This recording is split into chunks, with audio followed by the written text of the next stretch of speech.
Hey you, how are you? How are you doing?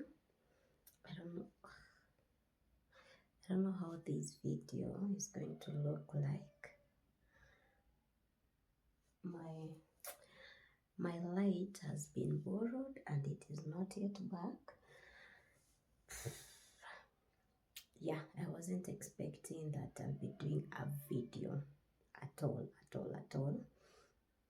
I thought I was actually done with work for 2024, but then oh hey you, welcome again to Katrina Foundation. So, what are we doing? It's a minute to 7 a.m. I woke up at 6, and for some reason I have this. Let's not call it a cold, but it's disturbing me. And tomorrow is Christmas. So today is 24th, very early in the morning. Yesterday evening, 23rd, on Monday, one of my volunteers at Katrina Foundation, he slapped me with a kiss. When he started talking to me, I was in a meeting.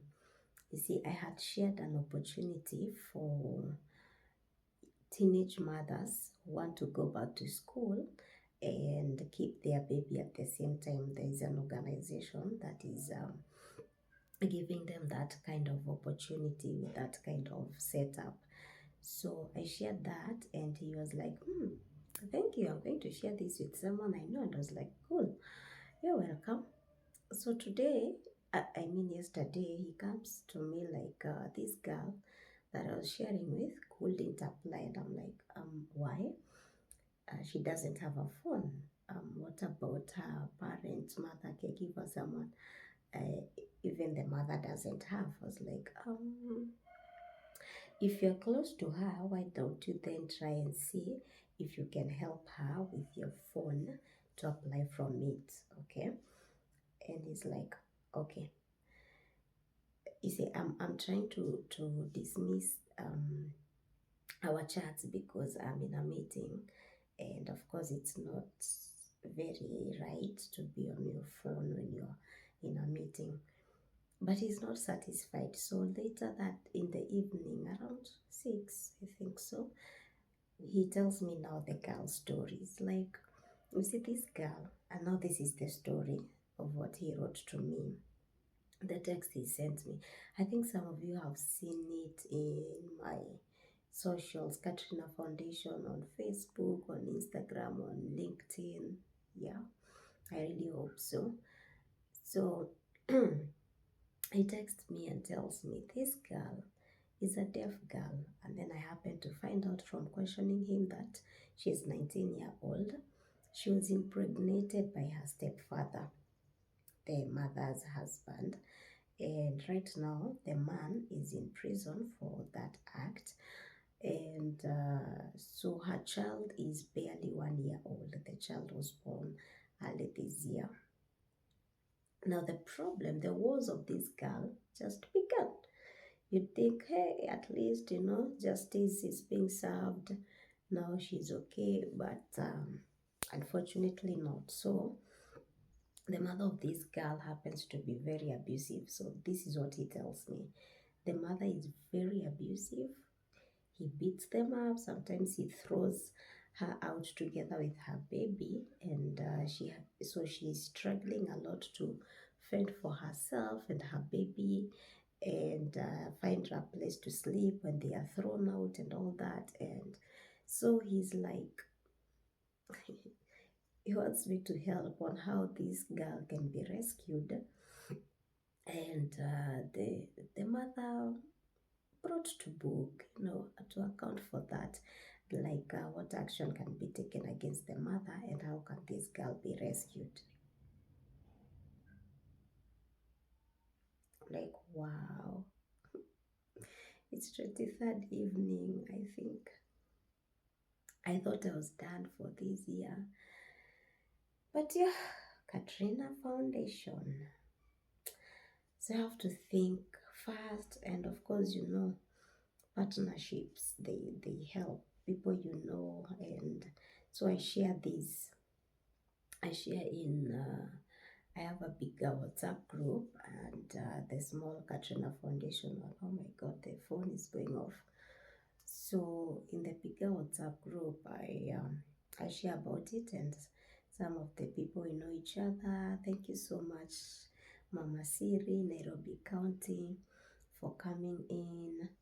And another guy sends me to another lady, but unfortunately they tell me the organization, yes, deals with deaf girls, but they are closed for the year until 2025. So the best that she says is keep me updated, or if you are unable to help, we can only talk in January. So I'm like, okay, if we are unable to find a solution, I guess I'll look for you in January. Mama Siri reaches out to some of her contacts, and there's a paralegal who wants to take this up with us. So there are things we need to find out, like where exactly is this girl? This girl is in Ruiru, but Ruiru where? Ruiru is big.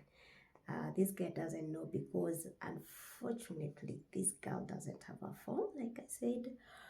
So you must find her by foot, and you don't know if that's one of the nights that she was sent away, and so you don't know where she slept, where you might find her. So we discuss how I might join this contact of mine, this volunteer of mine, today, 24th, in the morning, to go and try and find her around Ruiru town. Yeah, so that's top priority today. If he can do it alone, he'll let me know. If he can't, then I'll have to go to Ruiru and we try and find her, see if she has at least an ID. I'm trying to raise some funds. We buy her a small phone even to start off, register her a line, and so that it's easy for her to be reached and get help from there. So see why we need you.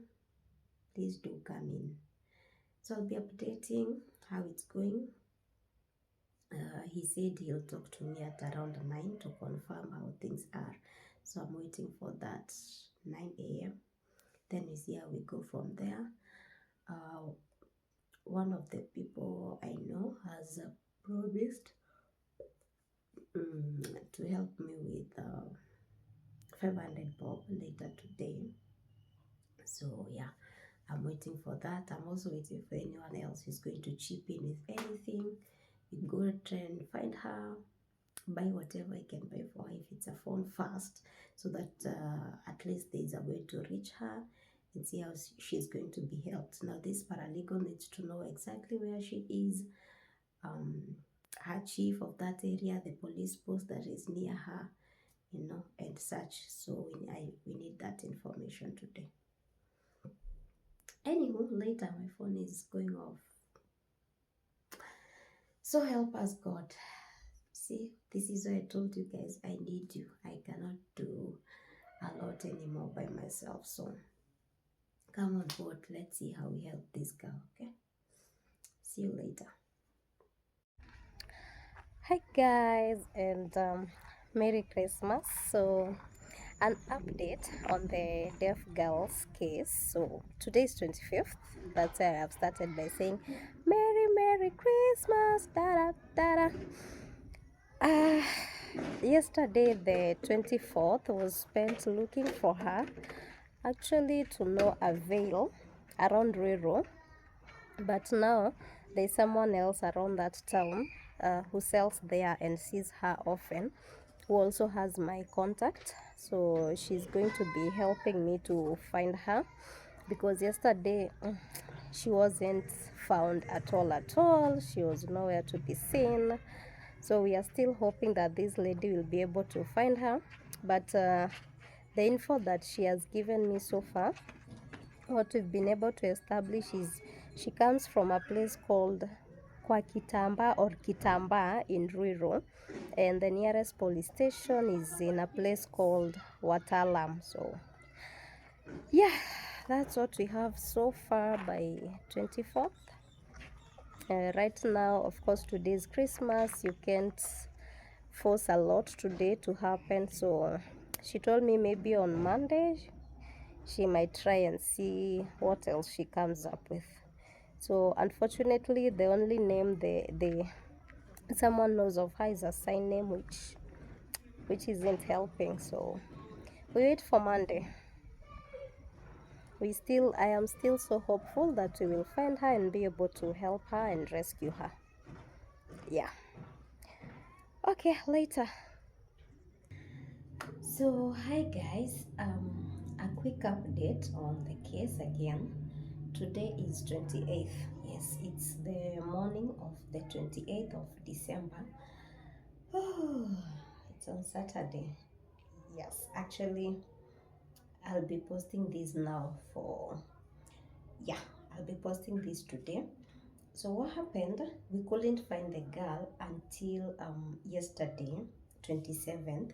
My volunteer found her yesterday. So there are at least two hotels that she frequents often in the rural market, begging for food with her child. So they met yesterday, they talked, we got her name, her child's um, age is 11 months old, and it's a baby boy. And we also found out that the mother doesn't even want anyone around her, doesn't want to see her with friends. So, and she's a drunkard, which we also established yesterday from their conversation. So she's a drunkard, she doesn't want to see her with anyone, and if she sees someone helping her, she gets mad, she gets furious. And you know, a drunkard, they can get all over you any minute, they can be on you terribly. So he's kind of afraid, because of all that, getting very near to where they live, so that at least we can get the local chief and the very name of that area, because you have the general, it's Kitamba in Ruiru, and the nearest police station is Watalam. So now I've been in talks with Mama Siri from Disability Trust, Mama Siri Nairobi, who is also linked me to a lady called Josephine, who deals with teenage mothers as a CHP, who also has several connections that she's working on today. Actually, we agreed she's doing her part today, because we need to find a shelter for her after rescuing her, because rescue her, then what, or report the mother, then what? Where does she go with her child? And I was also talking to I also got a contact from of Wango Kanja Foundation, who linked me to a lady. Um, they have a shelter around Ruiru, Moyote, I think so. It's a GBV rescue center. But unfortunately, they're saying right now their capacity is full. They can only take her in temporarily until January, because the space that is there is for some other ladies who have gone for the Christmas holidays but are coming back in January. So we want to take that as the very, very last option, because after that, where will she go? So Josephine is trying to find out from other of her contacts to see whether we can get a more permanent solution to her, like a shelter that can take her for more than a month. So also, I tasked my volunteer, my contact on the ground, to again try and find her today, actually, so that we get to know, because every shelter, everyone is saying, there must be an OB number. She must be willing, number one, to report the issue, and then it must be done. There must be the OB number before they can take her. So I told him, before we come rushing in and all that, consent is everything. In the disability world, consent is everything. So he finds her today and finds out from her, is she willing to report the case? Is she, now that's number one, to report what she's going through in the hands of her mother. Number two, is she willing to be rescued to go and live in a shelter or somewhere else? If she says yes to both of those two questions, then we'll help her to report the case, file a report, get the OB number, and then be taken by the rescue center. So I've had to do this now because I don't know if I'll get any more time. I'm still waiting for directions from my contact person on the ground if she has been found, which also just finished waiting for, as she also updates me if she has been able to find a shelter that can accommodate her long term, because most people, unfortunately, most shelters, most people, most organizations that you tried reaching out to through other means, through other people, through other contacts, are closed for the year. So it's so hard getting people on board. But I'm like, people are celebrating Christmas. This girl is walking from place to place trying to get someone who can give her food for her and her baby, trying to find a place to sleep. Like, it's not easy. So I pray that by today she is found again, and she agrees to file the report, and she agrees that she wants to be rescued, and we get a more permanent shelter for her, and then she's taken. So I really hope this ends today. So, as I have said, please keep your donations in cash, in kind, partnerships, whatever it is coming, come on board. Send them any day, any time. We need them, because right now my contact has to use fare to find her, buy her food with her child, a lot of communications and all that. It's not easy. So please come on board. Like I said, my email, foundationkaterina7@gmail.com. Tell me how you want to come in. I can even give you my number for your donations anytime, for your gifts, anytime, any minute, because it's not easy doing all this by ourselves, but we gotta do what we've gotta do. So please come on board. Let's help as many people as we can to live above the poverty line. Okay? Yeah, so after this, whatever happens, I'll still update, even though it will be another video or and post and all that, but I will always update on how the case is going, because my prayer is to see the girl finally somewhere safe with her child. Okay? Yeah, and at least doing something like a training, a skills program that is going to help her even after she's out of the shelter, that's going to sustain her and her son. So bye for now. Oh, happy new year in advance. Have a happy one, a prosperous one, a promising one, a great one. May we all have that. Amen.